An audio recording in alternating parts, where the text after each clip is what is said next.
Hello friends, this is Sumit and welcome back to my YouTube channel dear learner academy. एक बार फिर से आप सबका डियर लर्नर एकेडमी में स्वागत है। प्यारे साथियों, उत्तर प्रदेश पुलिस का एग्ज़ाम जो है होने वाला है 23, 24, 25 और 31 और 31 अगस्त को होने वाला है। तो आप सभी की तैयारी को देखते हुए हम ये जो है एक प्रकार से एक कह सकते हैं कि मॉक टेस्ट लेकर आए हैं, जो मतलब इसमें सॉल्यूशन भी दिया जाएगा और आपके जो जीएस मतलब जीके जीएस का जो पोर्शन है उसको मजबूत बनाने के लिए हम ये वीडियो लेकर आ रहे हैं। ठीक है, तो चलिए बिना किसी देरी के हम स्टार्ट करते हैं। आपसे बस इतना ही अनुरोध है कि आपको यदि हमारी मेहनत पसंद आ रही हो तो आप वीडियो को लाइक कर दीजिएगा, शेयर कर दीजिएगा और यदि चैनल पर नए हैं तो चैनल को सब्सक्राइब कर लीजिएगा। तो चलिए स्टार्ट करते हैं बिना किसी देरी के। हम बात करने वाले हैं कि आज का हमारा हिस्ट्री का जो पहले हम हिस्ट्री के क्वेश्चंस को देखेंगे। इसमें पहला प्रश्न कर रहा है कि हड़प्पा सभ्यता किस युग की है। हमको बताना है कि हड़प्पा सभ्यता किस युग की है। तो इसमें उत्तर में दिया गया है किस युग की है, कांस्य युग की है। ठीक है, हड़प्पा सभ्यता जो है आपकी कांस्य युग की है, कांस्य युगीन सभ्यता है। तो चलिए अगले प्रश्न की तरफ बढ़ते हैं, देखते हैं हमारे अगले प्रश्न में क्या दिया गया है। अगला प्रश्न कहता है कि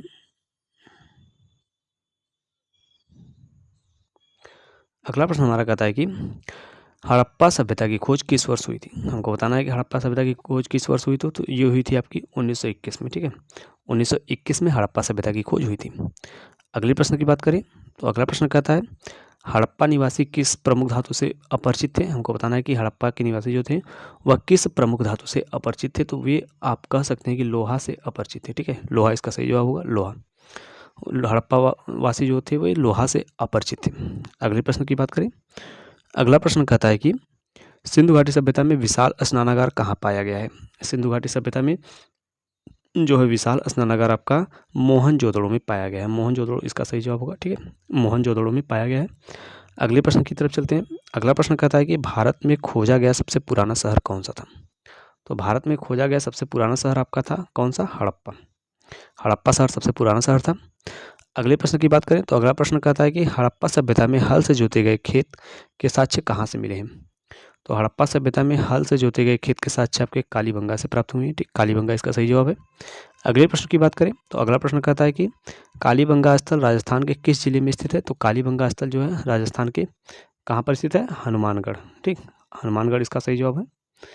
कहाँ पर स्थित है, हनुमानगढ़ में। ठीक है, अगले प्रश्न की तरफ चलते हैं। प्यारे साथियों, हमारे द्वारा दिए गए क्वेश्चंस बहुत ही सटीक और बहुत ही मतलब अच्छे किस्म के हैं। मतलब हम कह सकते हैं कि ये एग्ज़ाम की दृष्टि से देखने के लायक हैं। ठीक है, एक यूपी पुलिस एग्ज़ाम में जितने भी क्वेश्चंस बन सकते हैं वो सब हम इस वीडियो में डिस्कस करने वाले हैं। मतलब कह सकते हैं कि हम डेली एक मॉक टेस्ट करवाने वाले हैं जिसमें हम जीएस से संबंधित जितने भी क्वेश्चंस हो सकते हैं वह सब हम डाल लेंगे। ठीक है, तो अगला प्रश्न कहता है कि हड़प्पा सभ्यता का सर्वाधिक मान्यता प्राप्त काल कौन सा है।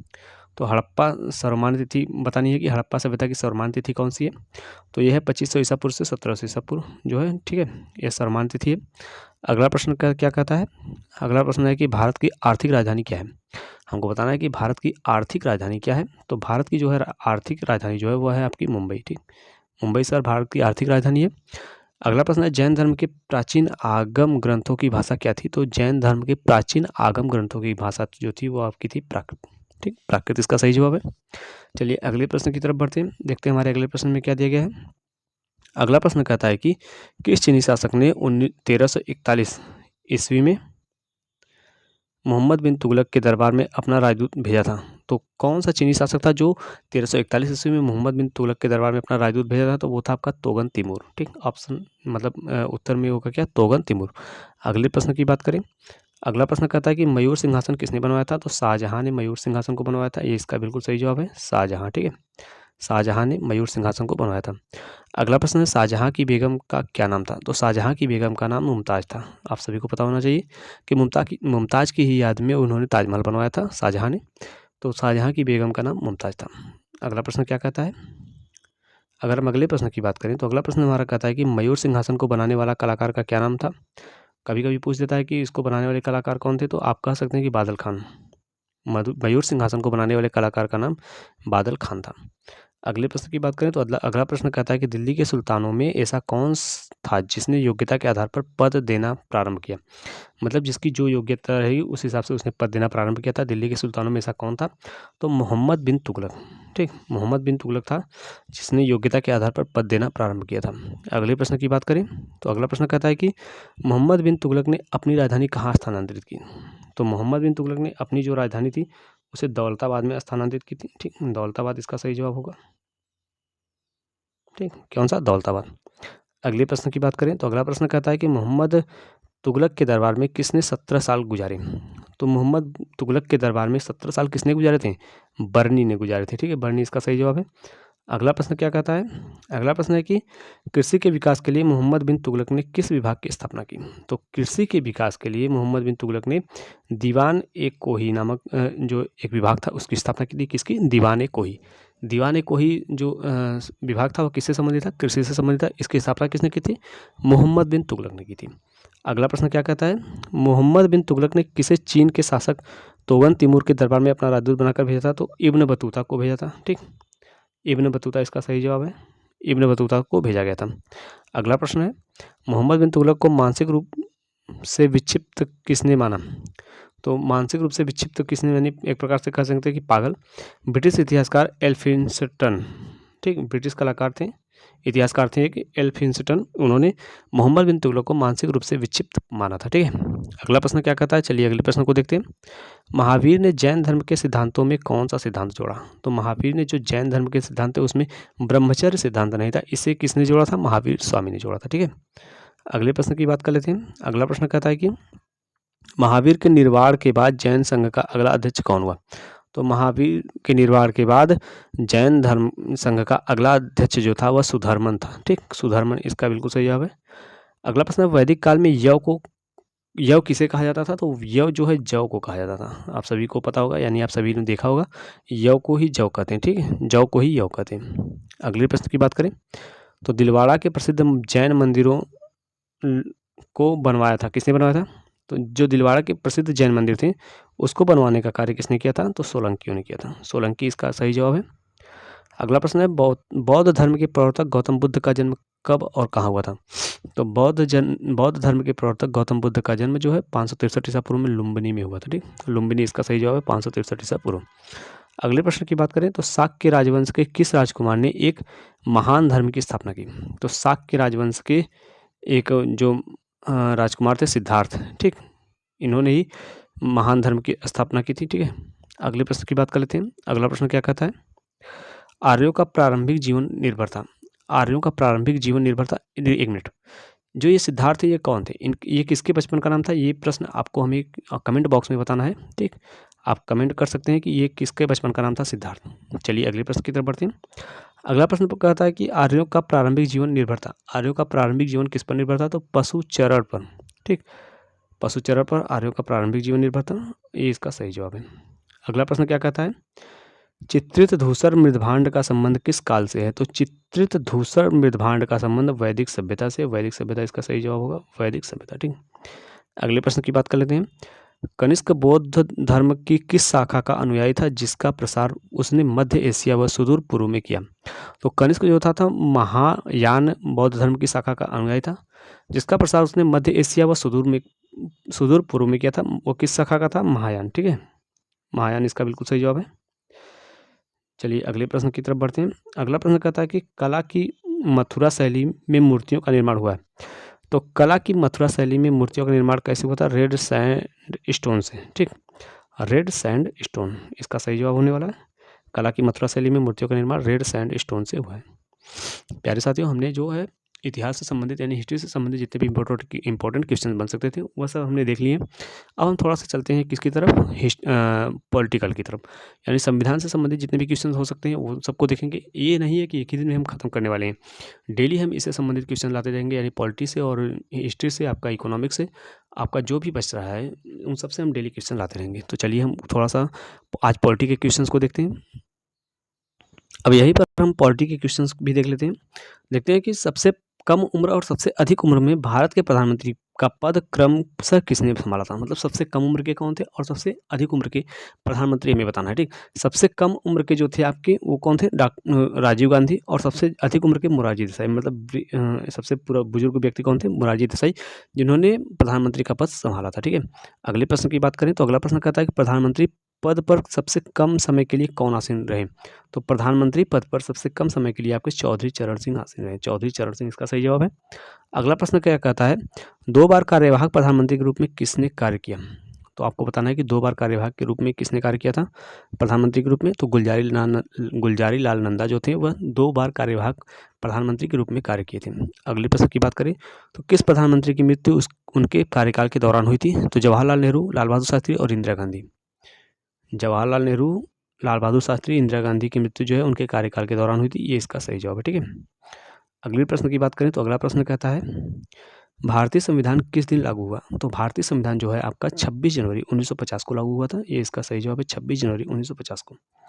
भारत का राष्ट्रपति राज्यसभा में कितने सदस्य मनोनीत कर सकता है, तो 12 सदस्यों को मनोनीत कर सकता है भारत का राष्ट्रपति। ठीक, चलिए अगले प्रश्न की तरफ चलते हैं। अगला प्रश्न कहता है कि भारत के प्रथम राष्ट्रपति डॉक्टर राजेंद्र प्रसाद का चुनाव कैसे हुआ, तो भारत के प्रथम राष्ट्रपति जो डॉक्टर राजेंद्र प्रसाद थे, पहली बार इनका चुनाव हुआ था, दूसरी बार निर्वाचित हुए थे, तो संविधान सभा द्वारा इनका चुनाव हुआ था। ठीक है, संविधान सभा इसका सही जवाब होगा, मतलब इसके द्वारा ही इनका चुनाव हुआ था। अगला प्रश्न कहता है कि भारत का संवैधानिक अध्यक्ष कौन होता है, तो भारत का संवैधानिक अध्यक्ष जो होता है वो आपका राष्ट्रपति होता है। ठीक है, राष्ट्रपति इसका बिल्कुल सही जवाब है। भारत का संवैधानिक अध्यक्ष कौन होता है, राष्ट्रपति होता है। अगले प्रश्न की बात करें तो किस भौगोलिक क्षेत्र में को अनुसूचित क्षेत्र घोषित करने का अधिकार किसको है, मतलब किसी भौगोलिक क्षेत्र को अनुसूचित क्षेत्र कौन घोषित कर सकता है, तो राष्ट्रपति घोषित कर सकता है, राष्ट्रपति इसका सही जवाब है। अगले प्रश्न की बात करें तो अगला प्रश्न कहता है भारत का राष्ट्रपति किसके द्वारा चुना जाता है, तो भारत का राष्ट्रपति सांसदों व विधानसभा सदस्यों द्वारा चुना जाता है। ठीक, भारत का राष्ट्रपति जो होता है सांसदों और विधानसभा सदस्यों द्वारा चुना जाता है। ठीक, ये इसका सही जवाब है। अगले प्रश्न की बात करें तो अध्यादेश जारी करने का अधिकार राष्ट्रपति को का कौन सा अधिकार है, तो अध्यादेश जारी करने का अधिकार जो है राष्ट्रपति का विधायी अधिकार है। ठीक, विधायी अधिकार इसका सही जवाब है, यानी विधायी अधिकार के जो है वह राष्ट्रपति के पास है जो अध्यादेश जारी कर सकता है। अगले प्रश्न की तरफ चलते हैं। अगला प्रश्न कहता है कि कौन से संविधान के संशोधन अधिनियम ने 6 से 14 वर्ष वर्ग के सब बच्चों के लिए शिक्षा के अधिकार को एक मूल अधिकार बनाया, तो 86वां संविधान संशोधन अधिनियम के द्वारा 6 से 14 वर्ष तक के बच्चों को अनिवार्य शिक्षा का प्रावधान लाया गया था, 86वां संविधान संशोधन अधिनियम। ठीक है, अगले प्रश्न की बात करें तो अगला प्रश्न कहता है भारतीय संविधान में सम्मिलित नीति निर्देशक तत्व तो आयरलैंड से संघीय शासन प्रणाली, कनाडा से आपातकालीन उपबंध, जर्मनी से गणतांत्रिक व्यवस्था, फ्रांस से मूल कर्तव्य, सोवियत संघ से संविधान संशोधन की प्रक्रिया, दक्षिण अफ्रीका से संविधान से प्रभावित है, संसदात्मक लोकतांत्रिक प्रणाली कहाँ से है, तो एकल नागरिकता संसदात्मक लोकतांत्रिक प्रणाली ये जो है आपकी ब्रिटेन से है। ठीक है, इसका जवाब जो है ब्रिटेन सही होगा। ठीक, ब्रिटेन से प्रभावित है। अगले प्रश्न की बात करें तो अगला प्रश्न कहता है जब भारत स्वतंत्र हुआ उस समय ब्रिटेन के प्रधानमंत्री कौन थे और किस पार्टी की सरकार थी, तो जब भारत स्वतंत्र हुआ था तो उस समय ब्रिटेन के प्रधानमंत्री कौन थे और किस पार्टी की सरकार थी, तो जब भारत स्वतंत्र हुआ था तो उस समय ब्रिटेन के प्रधानमंत्री क्लीमेंट एटली थे और लेबर पार्टी वहाँ पर थी। ठीक है, लिबरल पार्टी थी। अगले प्रश्न की बात करें तो भारत का मैग्ना कार्टा संविधान के किस भाग को कहा जाता है, तो भारत का मैग्ना कार्टा भाग 3 को कहा जाता है। अगला प्रश्न कहता है कि धार्मिक स्वतंत्रता का अधिकार किस अनुच्छेद में है, तो धार्मिक स्वतंत्रता का अधिकार अनुच्छेद 5 में दिया गया है। ठीक, धार्मिक स्वतंत्रता का अधिकार 1 मिनट यहाँ पर थोड़ा सा मिसप्रिंट हुआ है, हमें देख लेना चाहिए। तो इसमें दिया गया था, यहाँ पर आपको थोड़ा सा मिस्टेक हो गया है, हम बता दे रहे हैं। धार्मिक स्वतंत्रता का अधिकार किस अनुच्छेद में है, तो धार्मिक स्वतंत्रता का अधिकार अनुच्छेद 25 से 28 तक, धार्मिक स्वतंत्रता के अधिकार से संबंधित है, अनुच्छेद 25 से 28 तक। ठीक है, अगले प्रश्न की बात करें तो अगला प्रश्न क्या कहता है कि मौलिक अधिकारों में संशोधन का अधिकार किसको है, तो मौलिक अधिकारों में संशोधन का अधिकार जो है आपको संसद को है। ठीक है, संसद इसका सही जवाब है, मौलिक अधिकारों में संशोधन का अधिकार संसद को है। अगले प्रश्न की बात करें तो किस वाद में संसद को मौलिक अधिकारों में संशोधन का अधिकार दिया गया है, तो केशवानंद भारती वाद में संसद को मौलिक अधिकारों में जो है संशोधन का अधिकार दिया गया था। ठीक, केशवानंद भारती वाद में। ठीक है, अगले प्रश्न की बात कर लेते हैं। अगला प्रश्न कहता है कौन सा मूल अधिकार विदेशी नागरिकों को प्राप्त नहीं है, तो अभिव्यक्ति की स्वतंत्रता जो है यह विदेशी नागरिकों को प्राप्त नहीं है। क्या जवाब होने वाला है, अभिव्यक्ति की स्वतंत्रता। ठीक, अभिव्यक्ति की स्वतंत्रता जो है विदेशी नागरिकों को प्राप्त नहीं है।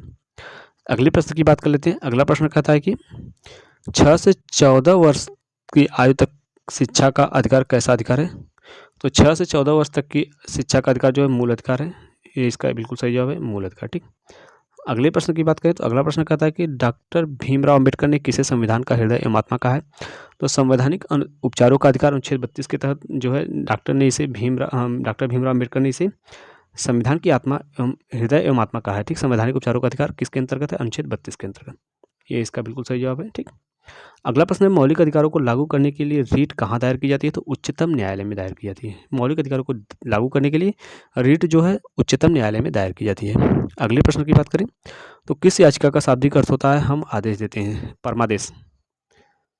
परमादेश का मतलब होता है कि हम आदेश देते हैं। अगला प्रश्न कहता है सूचना का अधिकार किस राज्य में लागू नहीं है? तो जम्मू कश्मीर में सूचना का अधिकार लागू नहीं है। जम्मू कश्मीर इसका बिल्कुल सही जवाब होगा। क्या होगा? जम्मू कश्मीर। अगला प्रश्न क्या कहता है किसी कैदी को न्यायालय के समक्ष प्रस्तुत करवाने के लिए किस रीट की आवश्यकता होती है? तो बंदी प्रत्यक्षीकरण रीट की आवश्यकता होती है। ठीक, रीट के बारे में भी हमने वीडियो बनाया हुआ है, आप देख सकते हैं। तो बंदी प्रत्यक्षीकरण रीट के द्वारा ही किसी व्यक्ति को जो है न्यायालय के समक्ष प्रस्तुत किया जा सकता है। अगला प्रश्न क्या कहता है व्यक्तिगत स्वतंत्रता के लिए कौन सी रीट दायर की जा सकती है? तो हेवियस कॉर्पस। व्यक्तिगत स्वतंत्रता के लिए हेवियस कॉर्पस रीट जो है जारी की जा सकती है, जो है हेवियस कॉर्पस। ठीक है, इसका सही जवाब है क्या? हेवियस कॉर्पस रीट जारी की जा सकती है। अगले प्रश्न की बात करें तो अगला प्रश्न कहता है मूल अधिकारों पर प्रतिबंध लगाने का अधिकार किसके पास है? तो मूल अधिकारों पर प्रतिबंध लगाने का अधिकार जो है संसद के पास है। संसद के पास इसका सही जवाब होगा। अगला प्रश्न क्या कहता है क्या नीति निर्देशक तत्वों को कार्यान्वित करने के लिए मूल अधिकारों का हनन हो सकता है? कुछ का हो सकता है। तो मतलब सभी का नहीं हो सकता, आप कह सकते हैं कि कुछ का हो सकता है। तो क्या नीति निर्देशक तत्वों को कार्यान्वित करने के लिए मूल अधिकारों का हनन हो सकता है? सभी का नहीं हो सकता, कुछ का हो सकता है। अगले प्रश्न की बात करें तो अगला प्रश्न कहता है समान कार्य के लिए समान वेतन भारत के संविधान में कहाँ सुनिश्चित किया गया है? तो समान कार्य के लिए समान वेतन राज्य के नीति निर्देशक तत्वों में सुनिश्चित किया गया है। ठीक, इसका सही जवाब होगा राज्य के नीति निर्देशक तत्व। अगला प्रश्न है भारत के संविधान में अंतर्राष्ट्रीय सुरक्षा को प्रोत्साहन देना कहाँ सन्निहित है? तो भारत के संविधान में अंतर्राष्ट्रीय सुरक्षा को प्रोत्साहन देना राज्य के नीति निर्देशक तत्वों में सन्निहित है। ठीक है, ये इसका सही जवाब होगा। अगले प्रश्न की बात करें तो संविधान का कौन सा अंश भारत के नागरिकों को आर्थिक न्याय प्रदान करने का संकेत करता है? तो नीति निर्देशक तत्व ही करता है। ठीक, इसका भी जवाब नीति निर्देशक कर रहा है कि प्रधानमंत्री का सचिवालय किसके अधीन होता है? तो प्रधानमंत्री का सचिवालय जो है गृह मंत्रालय के अधीन होता है। ठीक, प्रधानमंत्री का सचिवालय कहाँ पर होता है? गृह मंत्रालय के अधीन होता है। अगला प्रश्न है भारतीय संविधान में किस अनुच्छेद को संविधान की आत्मा के नाम से जाना जाता है? तो भारतीय संविधान में किस अनुच्छेद को संविधान की आत्मा के रूप में माना जाता है? तो भारतीय संविधान में अनुच्छेद 32 को। ठीक, आप कह सकते हैं कि अनुच्छेद 32 को संविधान की आत्मा, हृदय आत्मा कहते हैं। संवैधानिक उपचारों का अधिकार है। ठीक है, अगले प्रश्न की बात करें तो अगला प्रश्न कहता है कि भारत का पहला आम बजट 1952 में किसने प्रस्तुत किया? तो भारत का पहला आम बजट 1952 में पी के सन्मुख सेट्टी ने प्रस्तुत किया था। उत्तर नंबर क्या होगा इसका? पी के सन्मुख सेट्टी, सन्मुखम सेट्टी। अगला प्रश्न क्या कहता है संविधान में प्रथम संशोधन कब हुआ था? तो 1951 में हुआ था। ये इसका सही जवाब होने वाला है 1951। ठीक है, संविधान में प्रथम संशोधन 1951 में हुआ था। तो अगली प्रश्न की बात करें तो अगला प्रश्न क्या कहता है विश्व का सबसे लंबा लिखित संविधान किस देश का है? तो भारतीय संविधान जो है विश्व का सबसे लंबा और लिखित संविधान है। ठीक है, ये इसका सही जवाब है। अगला प्रश्न कहता है कि भारतीय संविधान का निर्माण एक संविधान सभा द्वारा कितने दिन में किया गया था? तो भारतीय संविधान का निर्माण 2 वर्ष 11 माह 18 दिन में एक संविधान सभा द्वारा किया गया था और इसमें करीब 64 लाख रुपए की लागत आई थी। ठीक है, 63 लाख कुछ रुपए था, लेकिन 64 लाख आप मान सकते हैं कि इसमें कुल 64 लाख की लागत आई थी। 2 वर्ष 11 माह और 18 दिन लगे थे। तो प्यारे साथियों, यदि आपको हमारी मेहनत पसंद आ रही है तो आप वीडियो को लाइक करिए, वीडियो को शेयर करिए और चैनल पर यदि नए हैं तो चैनल को सब्सक्राइब कर लीजिए। तो चलिए उत्तर प्रदेश एग्जाम को देखते हुए हम डेली आपके लिए प्रैक्टिस सेट करा रहे हैं और आप हमारे चैनल पर बने रहिए और ज़्यादा से ज़्यादा वीडियो को शेयर कर दिया कीजिए ताकि वीडियो सभी तक पहुँच सके। अगले दिन फिर हम कुछ इंपॉर्टेंट क्वेश्चन के साथ प्रस्तुत होंगे। तब तक के लिए धन्यवाद।